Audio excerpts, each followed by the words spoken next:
Awesome. So welcome everyone. My name is Tukan. Another episode of Driving Content with Intent. This time we are featuring a company called TaskDrive, and Mark, the Chief Revenue Officer, is here with us. Hey, Mark. Hey, thank you for having me. Not a problem. No, it's great to have you here. So the thing that we are going to do with this video, live video, is slightly different than our other ones, where instead of looking at what content your competitors are creating or your ICP is consuming, this time we are actually gonna go over certain actual accounts that are showing intent signals specifically to a client. In this case, we'll feature TaskDrive. So that's what we'll talk about, and specifically what we'll focus on is we'll focus on how a practitioner and an expert would action this data from a very practical perspective. So without further ado, Mark, welcome again. And if you want to give a quick overview of what TaskDrive does, that'll be great. Sure. So TaskDrive is a B2B lead generation company. We help B2B businesses by delivering high quality lead research, data enrichment, and account-based insights. But all of these are hand curated, so we're able to add any and append any additional data point that you like, so you can really achieve personalization at scale. Awesome. And in terms of your customers, Mark, do you focus specifically on the European market or US or global? Or It's completely global, and we're fortunate that the company is completely remote and distributed too, so we can accommodate pretty much every time zone. That's awesome. Cool. So for the purpose of this exercise, what we did was I got from Mark a list of their competitors or players in that ecosystem, and then I got about a dozen of them, and then we looked at about a dozen topics or keywords, and then we also looked at a couple industry events that were of interest, and based on that, we looked back in time in the last. I think we analyzed about last 40 days worth of data, and then we found the companies and the people within those companies that were showing interest or intent about these specific competitors or topics or industry events. So let me share my screen for the audience and show you the data. Can you see it on your end, Mark? Let me double check. Yes, I can. Yep. Perfect. So just for context, I did share this list of accounts with Mark a couple days ago prior, so that he can take a look at it and then build out his strategy of how he's going to action this. So I'll quickly go over this. What you're seeing is these are the companies that LeadSift picked up showing signals of interest. And as you can see, there are different kinds of triggers. A trigger could be someone researching about email marketing, someone researching on account-based marketing, someone talking to a competitor, like in this case, TaskUs or Lead Genius, or someone attending a specific event like SaaStalk. So there are different kinds of triggers, and for each trigger, there is an associated company, and a lot of the times the trigger is attributed at the level of a person. So there could be the head of sales, head of product marketing, VP of marketing, sales engineer, you name it. So there are different buyers within these target accounts showing, intent triggers towards these trigger events that we were tracking. So now, Mark, so we collected this data and we sent it to you. This is typically what we shared with our customers too. Now walk us through, if you got this data as you did, this is specifically for yourself. So you can use your example, or you can look at it from the perspective of a client of yours. Yeah. How would you go about actioning this?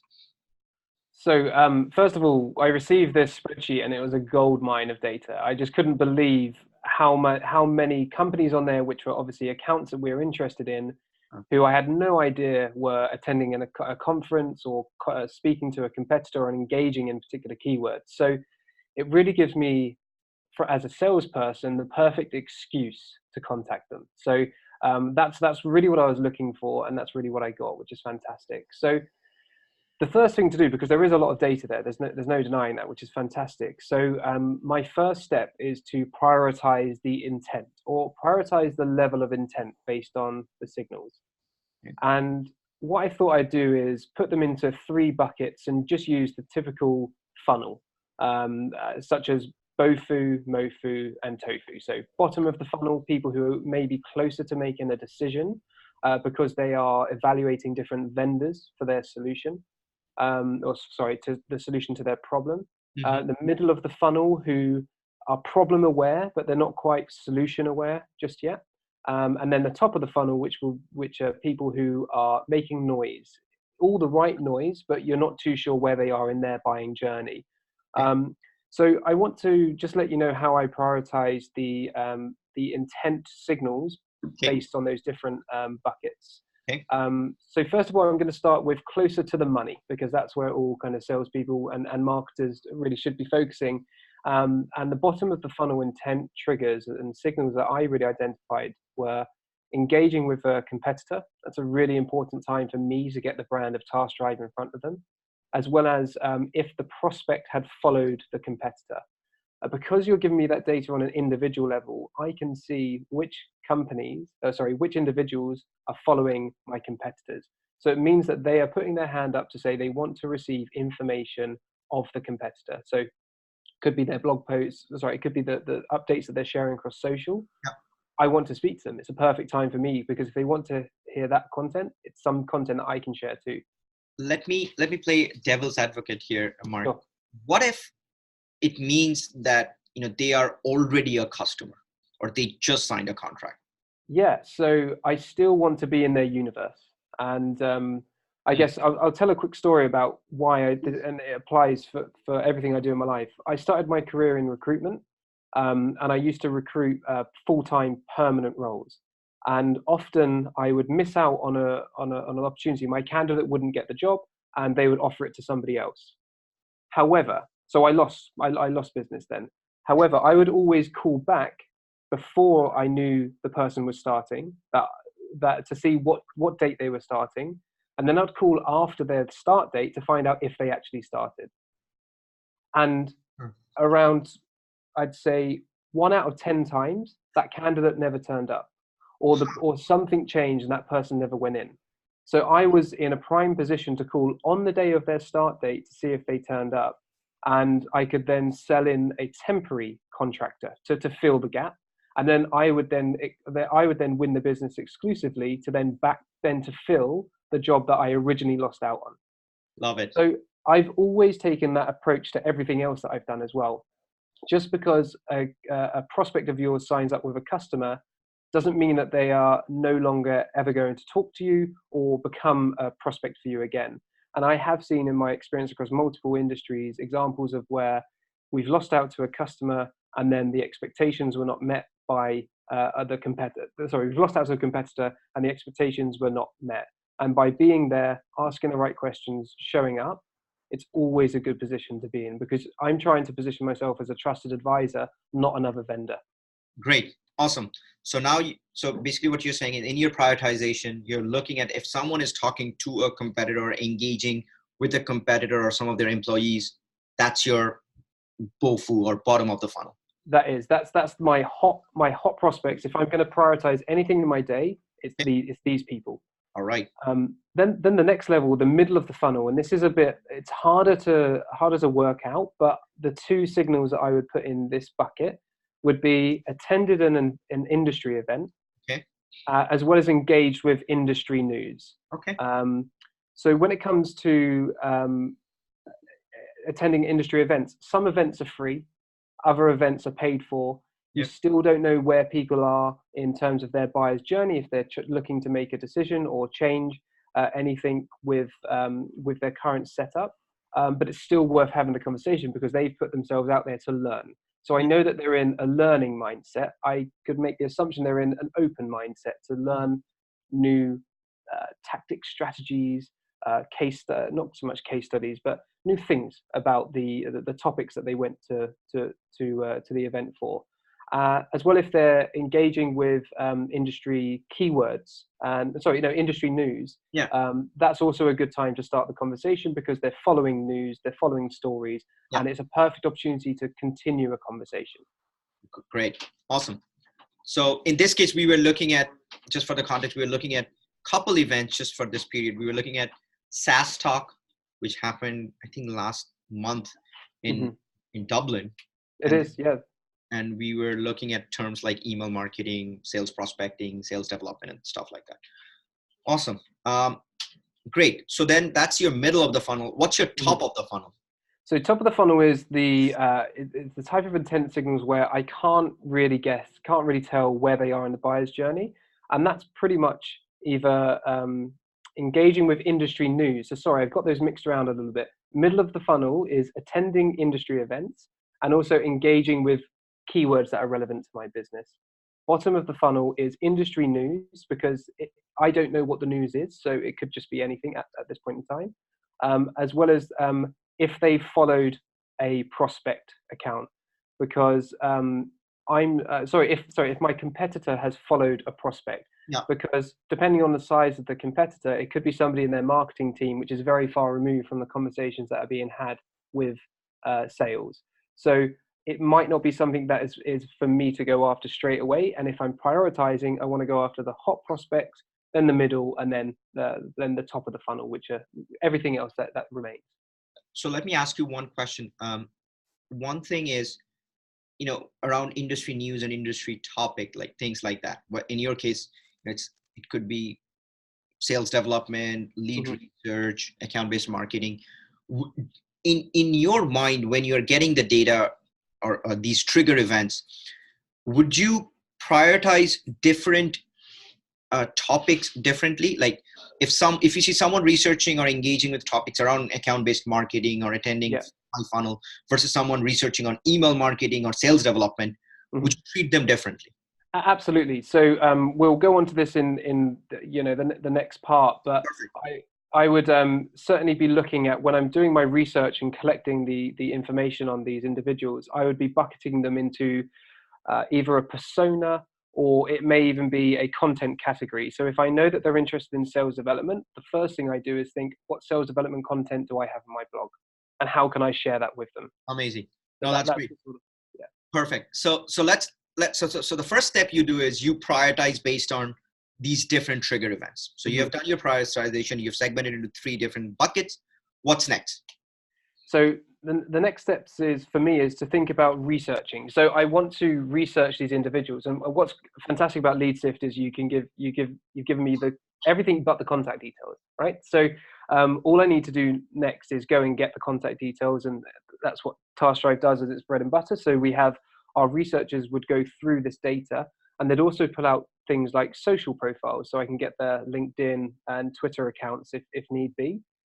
Then I'd take it a step later and think about, in the campaigns that I'm going to be sending to these individuals, how do I make it really personal? How do I personalize my engagement with them? And I look at personalization over 3 levels. Everything's in 3s. You've got the individual level, the persona level, and the account level. And I'll just give a couple of examples of the additional data points that our researchers would be looking for had I given them the instructions. On an individual level, so this is the person, I'd be looking at their LinkedIn profiles to see what content they've authored, what have they written themselves, what if they've been on any podcasts. Let's include that. Not everybody is a speaker or publishes content, but a lot of people engage with content. So I'd want to look at what posts they've liked, what posts they've shared, so I can use that as almost like a personalizational token in my email outreach if I decide to do so. Okay. So that's me on an individual level. On a persona level, it's all about understanding their challenges and fears, as well as their motivations and desires. So if I'm thinking about my different personas, so at TaskDrive we can work with sales teams or marketing teams, or some other teams, but let's say there are two personas. The challenges and fears that marketing has are very different to that of sales. So I want to make sure that when I'm doing my research and I'm looking at how do I connect my research to content that I'm going to produce and the content I've seen them engage with, I really want to tie it into their challenges and into their motivations, because it becomes automatically more relevant to them. And relevancy is key in outreach, especially in 2019. Absolutely. The final level is the account level. And this is where I'll be looking at, I'd be looking for account signals and looking at if they're currently hiring, the technology they've got installed on their website or have recently installed.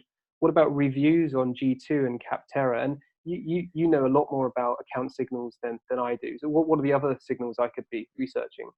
So that we have a product called LeadSift Buzz that adds some additional account signals. So we would look at things like, did they win a business award? Did they have a new product launch? Did they raise funding? Did they open a new office? Things like positive growth signals at the company we also look at, and then make it relevant into my conversation. So if I see you, one of the things we do is if you see you win a business award or launch a new product, I'd first of all congratulate them, and then and somehow try to make it relevant to my discussion. So those are some things that we look at. Yeah, and that's exactly the process that we go through with the research as well. So now that I've prioritized, now I know who I'm going to go after, who I'm going to speak to, and in what order. I've got the research data that I've collected, and I've now segmented and put in a way that I can merge into my marketing automation tool or my outreach software. So whether that be, there's dozens of different software out there. I could name 20, but it's ready to go in. But I had a question mark for you, just on the spot. So what you are saying is you got a list of accounts, you prioritize them, then you did research at the individual buyer person or the company level before you do the actual outreach. Of course, right? And we'll talk about that. That's sort of the third piece of the puzzle. So you're saying for every single person you reach out to, you do that research? I do, but different levels of research. So So for the purpose of this presentation, we've gone through in this order. But what I would probably do is plan which personalizational tokens I want to collect based on the campaign, and I'll talk about the campaigns now. Perfect. This will make sense. So when I'm looking at the bottom of the funnel, so remember these are the hot prospects, the ones who I know are engaging with the competitors. I want to make sure that these campaigns are highly personalized and have a lot of context and relevance, because I want to get in there. I want to start the conversation before it's too late. And what I may do as well is decide to use a more multi-channel approach to the cadence, to the follow-up. So I would use phone, email, social as part of my outreach. If my account size is big enough and the average order value is there and the lifetime value, I might even pre-target, because I have all of the contact details. So I might load their emails into a pre-targeting campaign on LinkedIn, for example, and serve them adverts before I even reach out to them. So I'm just increasing the effective frequency of my engagement with them, so that when I do speak to them, they think, oh, I know TaskDrive, or I've seen LeadSift somewhere. So it's just that's basically what I do when the accounts are larger. That's brilliant. We have seen some of our customers do this too. They call it air cover. Air cover, yeah. Right. So one tactical question I had for you is, again, so let's say in this case, if you look at the screen, we are seeing 8x8 engaging with two of your competitors. Someone from manager of product marketing and their co-founder is engaged with either TaskUs and Lead Genius. When you are doing your research and preparing your campaign, would you reach out to just these two people, or would you look at other folks within this organization that fit your ICP, knowing that they're in discussions with some of your competitors? Yeah, and I think that very much depends on the size of the business. So 8x8 is a huge business. So I would definitely want to reach out to multiple people, because I know there's different people in the buying committee. When it's when it's 11 to 50 or 50 to 200, I would probably just reach out to those that I know have been engaging. Got it. Yeah. Cool. No, that's great. Perfect. Sorry. And that's okay. No, it's a great question. And the last thing I wanted to mention about this campaign is that the type of content, the content that I want to share with them would be very much solution based. So like actually solving the problems that I know that they have, because they've identified they have a challenge. That's why they're speaking to a competitor. But it will also be focused around brand differentiation. So I'm trying to prove how I am different to said competitors. Whether that's specific to the competitor that I know that you've been speaking to, because I think that's a little bit too creepy. I agree. but it may be to a blog post which compares us to multiple competitors. A lot, like you see a lot of SaaS companies do. Absolutely. And that was one of my questions is, would you, when you're following up, knowing that they're talking to a specific competitor or a couple of them, just directly mention saying, hey, I know you're talking to these two, talk how we're better, or however, that was a crass way of saying it, but you make it that obvious? Or I believe you can, depending on your market and how well you know your personas. So for example, if I was focusing on B2B SaaS marketers, I would 100% say, hey, I know you've been speaking to X and Y. Because I know that their maturity of the technology out there is understood and they get it. Same with reverse IP lookup. You can say, hey, we have a tool that tells us which companies have been on our website, and I looked at your profile and thought it may have been you. People get that. If I was targeting teachers or facilities managers or office managers who aren't exposed to this sort of technology all the time, I definitely wouldn't want to be saying, I'm watching you effectively. It all comes down to your persona. And again, you're not going to get it right 100%. So I'd always err on the side of caution and don't go too creepy with the personalization. Always keep it a little far removed. Yeah. One thing that one of our customers said is, they don't mention that, I know that you've been actively talking to a competitor. They make it the term, we make it sound like it's a coincidence. Because at a timely manner. So you would do a multi-channel approach, following up with multiple people within the organization, depending on the size of it. Also provide some air cover by LinkedIn targeting and things like that.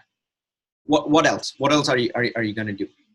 So that's my priority. So if I had to do one thing every day, it's focusing on the BOFU. Once that's kind of churning over quite nicely, or I've exhausted that list, I would move on to the middle of the funnel. And these are a very similar campaign. So bottom of the funnel was highly personalized and a lot of relevance and context.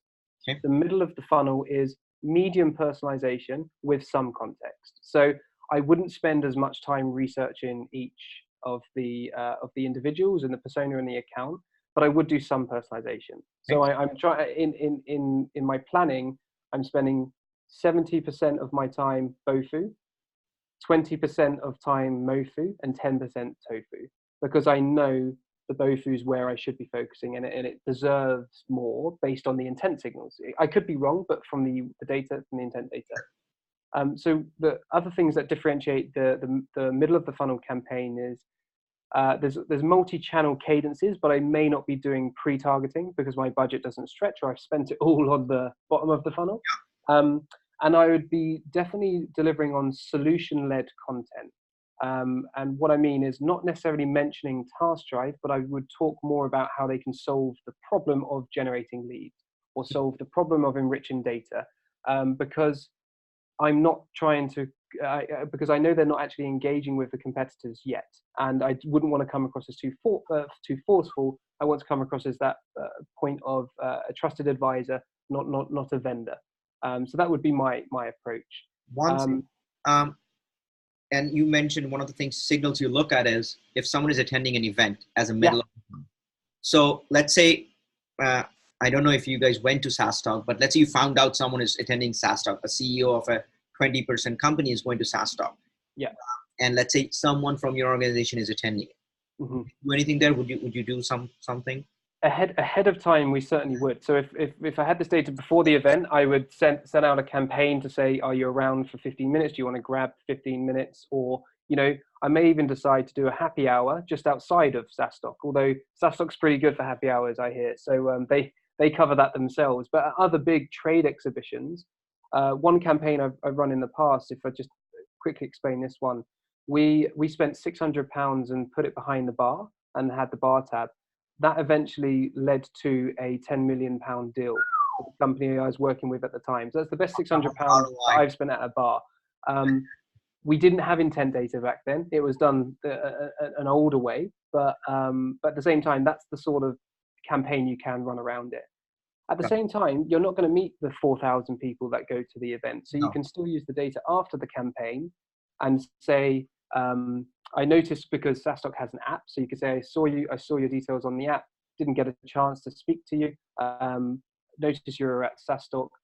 Is it worth us setting up some time? Or maybe just ask them a question about how they found it. Did you enjoy Dublin? Yeah. Did you enjoy the conference? What Love did you learn? Love it. Okay. That would be Great. Amazing. And then you have the bottom, well, top of the funnel.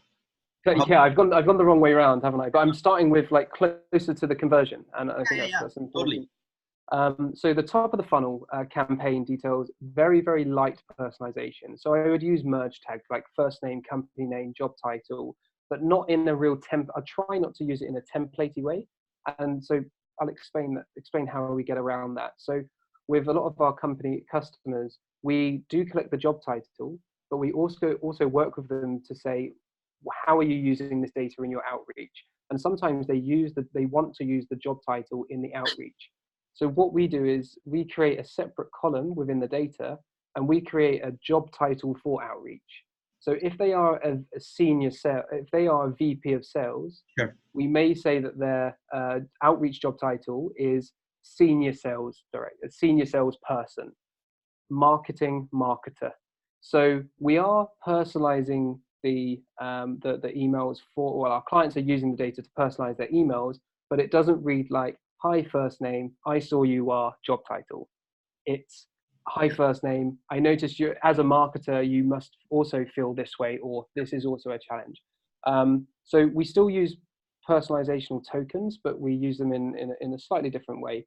I may also only think about doing a social only cadence, and that could be just going direct on LinkedIn. So I may connect with these individuals and then just start a conversation on LinkedIn, rather than putting them through, because I don't know where they are in the buyer's journey. I want to use the quickest method to find out where they are in the buyer's journey. And the quickest method typically is LinkedIn. Straight connection. I am testing at the moment, just hitting connect now, and then just hitting, and then actually writing personalized connection messages. Yeah.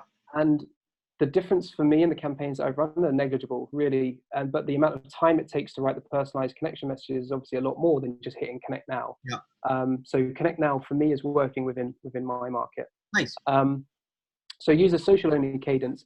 And as I said, I want to start the conversation around the topic or around the problem that they are aware of, but they're not aware of the solution. So it could be, how are you solving X? Perfect. Okay, so we're running out of time. So I have two questions that I have to ask. So given that you are in Europe, so I have to ask this elephant in the room, GDPR. Where does this come into play? So you noticed someone at 8x8 talking to a competitor, you know who they are. They are obviously not come to TaskDrive's website and say, hey, Mark, I need more information, but there's definitely some interest. How do you deal with it? Yeah, it's a really, really interesting question. From a European standpoint, we may just use LinkedIn and just do social outreach on that. With the majority of the clients where we're doing this for at the moment are in the US. Okay. The whole legitimate interest is obviously the important part here and how that is defined. But we would, if it was just European, I would stick to LinkedIn and just keep the communications within there. Got it. Cool. And then finally, Mark, as a B2B lead generation, lead research company, you walk me through the process of taking our data, which sort of surfaces the accounts, showing intent, and then you prioritize research and did the outbound. In the absence of this, I guess the research part, the outreach part is still the same. The identification and prioritization part is where LeadSift helps companies. Yeah. What do you do without it? Like how do you do it currently? You've really got to go and think about, how do I find these triggers elsewhere? So if I can't find the intent there, if I can't use LeadSift, then it's not available to me. What other triggers can I find? So it could be that an event's coming up and you go and find out who's attending the event and you use that to start the conversation. For me, cold email outreach in 2019, if you're just sending emails to 2,000 marketing managers in North America, it's not going to work because they're at various different stages. They've got various challenges. They're facing very different things. However, if you sell a Shopify personalization product, let's just say, or a widget that works on e-commerce stores, Yeah. you can look for data for companies who are investing in their e-commerce store by using different software. For example, you could be a B2B agency and you do Marketo consulting. Then look for companies who have just started using Marketo. There are a number of different triggers, so I'd always recommend people or attend the Marketo Summit. Attend the Marketo Summit, installed a particular widget or technology. If they're hiring right now, that's a good time to speak to somebody. Another great one is somebody has started a new role as a senior director. Now, I saw this from a VP of sales in a Slack group recently. Said, I recommend company name. I take them everywhere I go. And in the last 5 years, he's now just started his third position, and he's taken that software into the new company. We see that all the time. It's a really good time to speak to people because they're looking to make a difference and an impact in their new role. And your software or your product or service could be what's going to help them make that difference. So that's a great time to speak to people. Awesome. So what you're saying is you would not, for your clients, you would not just blast out everyone that fits a buyer persona. You would manually do some research to find these trigger events, whatever they are, event attendance, new job, and things like that, and then leverage that. And LeadSift sort of automates that process, the front end of the research. So certainly does. Okay, awesome. Well, this is great. Thank you so much for this insight, Mark. This is I'm absolutely sure a lot of our audience who is going to listen to this is going to find it useful. I'm going to share it with some of our prospects moving forward, saying, hey, this is a way a lead research company, that's what they do day in and day out. They would use this data. So thank you once again. And I hope you found it useful. The insights that we shared with you, the accounts that are, talking to your competitors. So, certainly, no, it's been really useful. Really happy to share, any of this knowledge. If people have questions, I'm more than happy to answer those as well. And I do actually want to speak to you about LeadSift because I think we need this data. So let's catch up after the recording. Perfect. That's great that we